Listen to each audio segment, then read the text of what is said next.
Hello friends, welcome to our YouTube channel smart study with Shalu. तो friends, आप सब screen पर देख सकते हैं कि बिहार विद्यालय परीक्षा समिति पटना द्वारा तृतीय डमी प्रवेश पत्र भी समिति की वेबसाइट पर अपलोड कर दिया गया है। और इसमें साफ साफ लिखा हुआ है कि 31 जनवरी 2024 से 8 फरवरी 2024 तक ये डमी प्रवेश पत्र उपलब्ध रहेगा। और बहुत जल्दी, जैसा कि आप सब जानते हैं कि बिहार स्टेट का एग्ज़ाम ले लिया जाएगा 1 मार्च से लेके 20 मार्च के बीच में आप सबका स्टेट का एग्ज़ाम ले लिया जाएगा।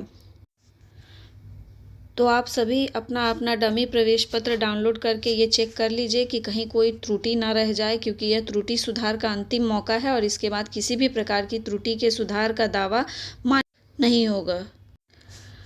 तो फ्रेंड्स, अगर आप बिहार स्टेट की तैयारी करना चाहते हैं तो मैं आपको बताऊंगी कि कैसे कम समय में बिहार स्टेट की तैयारी करके कम से कम पासिंग मार्क्स लाया जा सकता है, पास हुआ जा सकता है। क्योंकि आप सबको पता है कि बहुत जल्द ही ऐसा न्यूज़ आ रहा है कि मे बी फरवरी में ही बिहार बीपीएससी का टीआरई थर्ड का भी नोटिफिकेशन बहुत जल्द ही देखने के लिए मिल जाएगा आप सबको, और हो सकता है कि मार्च में ही एग्ज़ाम ले लिया जाए।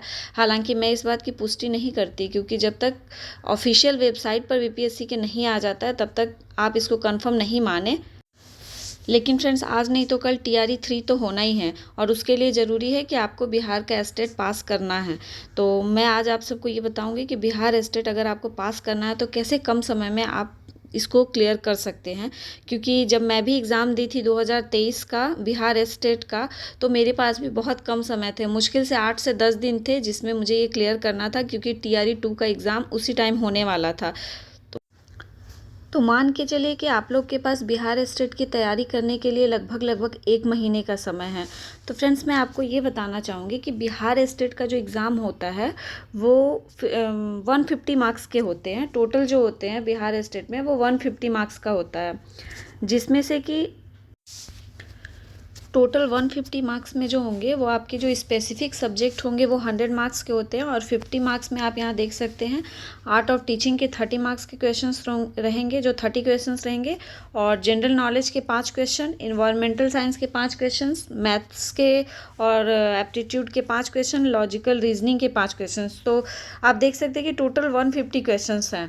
तो अगर मैं अपनी बात बताऊं कि मैं कैसे तैयारी की थी, तो मेरा जो स्पेसिफिक सब्जेक्ट था वो कंप्यूटर साइंस था। तो मैं कंप्यूटर साइंस तो तैयार की ही थी, लेकिन बहुत कम समय मिला था, तो मुझे रिवीजन के लिए बहुत कम टाइम मिल पाया था। तो इसीलिए मेरा ज़्यादा जो फोकस रहा था वो इन 50 मार्क्स पे रहा था। तो मैं इन 50 मार्क्स के लिए जो है वो आर्ट्स ऑफ टीचिंग जो 30 मार्क्स का है, वो अगर आप सीटेट वगैरह दिए हुए हैं या फिर तैयारी किए हैं या बीएड किए हैं, सभी जो बीएड किए हुए हैं वही एस्टेट पेपर 1 हो या एस्टेट पेपर 2 हो उसके लिए अप्लाई करेंगे। तो बीएड में आपने आर्ट ऑफ टीचिंग पढ़ा ही होगा। तो ये आर्ट ऑफ टीचिंग जिनकी बहुत अच्छी है या जिनकी नहीं भी अच्छी है ना, तो अगर आप प्रीवियस ईयर के क्वेश्चंस को बार बार पढ़ लेते हैं या 4-5 साल के क्वेश्चंस प्रीवियस ईयर्स के आप कर लेते हैं, तो आपके इन 30 में से आप मान के चलिए कि 25 क्वेश्चंस तो आपके सिक्योर हो जाते हैं, जो आपके कहीं नहीं जाने वाले हैं। फिर आते हैं आपके जनरल नॉलेज के 5 क्वेश्चंस पे। तो जनरल नॉलेज का जो 5 क्वेश्चंस है, ये आपको ये है कि आप कहाँ से पढ़े कहाँ से नहीं पढ़े, तो इसके लिए बहुत ब्रॉड हो जाएगा। तो मे बी आपको कम टाइम मिले, अगर आप अपने स्पेसिफिक सब्जेक्ट पे फोकस करते हैं तो इसके लिए आपको कम टाइम मिले तो आप इसको इग्नोर कर सकते हैं। इन्वायरमेंटल साइंस के बहुत इजी क्वेश्चंस होते हैं, 5 क्वेश्चंस होते हैं। अगर आप बहुत कम जो पहले का जो पढ़ा हुआ है बस उसको भी थोड़ा बहुत अगर रिवीजन कर लेते हैं, तो 5 में से मान के चलिए 3 नंबर तो आपके आराम से आ जाएंगे। तो आपका 25 वहाँ सिक्योर हो गया, यानी कि 25 आपका आर्ट ऑफ टीचिंग में सिक्योर हो गया और 3 नंबर आपके इन्वायरमेंटल साइंस में सिक्योर हो गया। 28 नंबर ये हो गए। और मैथ के 5 क्वेश्चंस रहते हैं। जिसको कुछ नहीं आता ना, वो भी 1 या 2 नंबर तो ले ही आएगा, क्योंकि इसमें निगेटिव मार्क्स नहीं होते। अगर आप तुक्का मारते हैं ना तो भी मान के चलिए आपके 2 तो सही हो ही जाएंगे।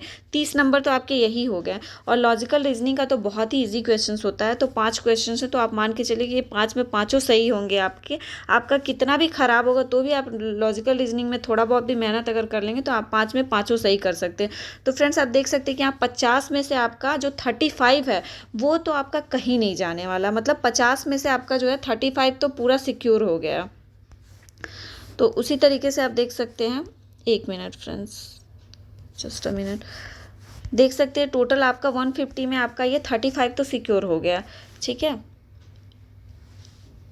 उसके तो फ्रेंड्स, आपका 150 में 35 नंबर सिक्योर हो गए। और यहाँ देख सकते हैं आप, जैसा कि यहाँ दिया गया है कि आपको कितने नंबर चाहिए, सिर्फ उत्तीर्ण नंबर चाहिए, उत्तीर्णांक नंबर चाहिए, सिर्फ पास होना है आपको, इसका मेरिट कोई इंपॉर्टेंट नहीं है। तो सामान्य जो रहेंगे, मेंस जो है उनको 50% नंबर चाहिए, यानी कि 150 का 50% यानी कि 75 मार्क्स चाहिए जनरल मेल के लिए। और बाकी का भी आप ऐसे काउंट कर सकते हैं इसमें, जिसमें ओबीसी दिया गया है और ये ईबीसी और ये देख सकते हैं आप एसटी एससी और ये दिव्यांग दिया गया है। और महिला के लिए 40% अंक है, यानी कि 60 नंबर चाहिए। मतलब आप समझ सकते हैं कि आपके लिए बिहार स्टेट क्लियर करना कितना आसान है। इसका मतलब है कि 150 में से 75 आपको स्कोर करना है, जिसमें कि 35 तो आप इजीली स्कोर कर पा रहे हैं, जो आपका जनरल नॉलेज है और जो भी आपका सीडीपी वगैरह, उससे आप 35 स्कोर कर पा रहे हैं। और स्पेसिफिक जो सब्जेक्ट है आपका, वो 100 मार्क्स का क्वेश्चन है। तो अगर आप बहुत अच्छे से नहीं भी पढ़ते हैं, फिर भी अगर जो प्रीवियस ईयर के क्वेश्चन है, अगर उसको आप बार बार अच्छे से रिवाइज कर लेते हैं, तो भी आपके आसानी से 100 में से 50-60 क्वेश्चंस आसानी से आ जाएंगे फ्रेंड्स। तो आप देख सकते हैं कि वहाँ पे आपके अगर 60 क्वेश्चन 100 में से 60 नंबर वहाँ पे अगर आपके आते हैं और 35 नंबर यहाँ पे आते हैं, तो आपके 95 नंबर आप इजीली स्कोर कर पाते हैं। जनरल मेल की मैं बात कर पा रही हूँ। और ऐसे ही सिमिलरली आप फीमेल्स के लिए भी देख सकते हैं, 60 नंबर जो चाहिए, आप इसके लिए भी सेम ऐसे ही एज इट इज़ आप तैयारी कीजिए। और मेरी गारंटी है कि जैसे मैं तैयारी की थी, यही मेरा स्ट्रेटजी रहा था, क्योंकि हम लोगों के पास उस टाइम बहुत ही कम टाइम था। और मैं चाहती हूँ कि आप लोग भी कम से कम टाइम में अच्छा स्कोर करके इस बार स्टेट क्लियर कर लीजिए, क्योंकि पता नहीं आगे मौका मिलेगा कि नहीं मिलेगा, आगे इस तरह की वैकेंसीज बिहार में आएगी या नहीं आएगी। तो TRE 3 जो है, आप लोगों के पास बहुत ही अच्छा चांस है कि TRE 3 के लिए आप लोग स्टेट क्लियर करें। और एस्टेट के लिए जो मैंने आपको स्ट्रेटजी बताई है, अगर आप इस स्ट्रेटजी को फॉलो करते हैं अपने अकॉर्डिंग, तो आप यकीन मानिए कि आप लोग आसानी से पास कर जाएंगे बिहार स्टेट। ये बहुत ही इजी है और बहुत टफ क्वेश्चंस भी नहीं रहता है, और ऑनलाइन मोड में एग्ज़ाम होता है, ये तो आप सभी को पता ही होगा। तो आप लोग ऐसे तैयारी करके आप अपनी तैयारी अच्छे से कीजिए, ताकि आप इसमें पास हो जाएं। और इसमें पास होने के बाद अगर आप लोगों को इसमें तैयारी करने में कोई दिक्कत आती है, तो अगर आप लोग कमेंट्स बॉक्स में कमेंट करेंगे, तो मैं आप लोगों की इसकी पूरी तैयारी भी करवा दूंगी कि मैं कैसे और क्या क्या पढ़ी थी। क्योंकि आप लोग यकीन मानिए, CDP के लिए भी जो 30 क्वेश्चन जो आते हैं ना, ये आप लोगों के लिए बहुत ही मतलब अच्छा है, कह सकते हैं एक तरीके से, कि आप लोग को बहुत ज़्यादा मेहनत नहीं करना पड़ेगा। BEd का भी पढ़ा हुआ है और स्पेसिफिक टॉपिक्स होते हैं जिससे क्वेश्चंस पूछे जाते हैं। तो कहाँ कहाँ से किस किस एरिया से क्वेश्चंस पूछा जाता है, अगर आप लोग बोलेंगे कमेंट बॉक्स में कमेंट करेंगे, तो मैं आप लोगों को ये भी बता दूंगी कि कहाँ कहाँ से किस किस टॉपिक से पूछे जाते हैं क्वेश्चंस, और कहाँ कहाँ से कितने कितने पढ़ने हैं।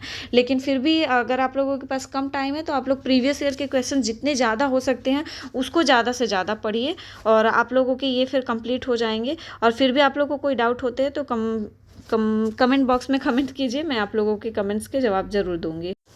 और अगर आप लोगों को मेरा ये स्ट्रैटेजी अच्छा लगा हो, तो प्लीज़ मेरे चैनल को लाइक, सब्सक्राइब एंड शेयर ज़रूर कीजिएगा।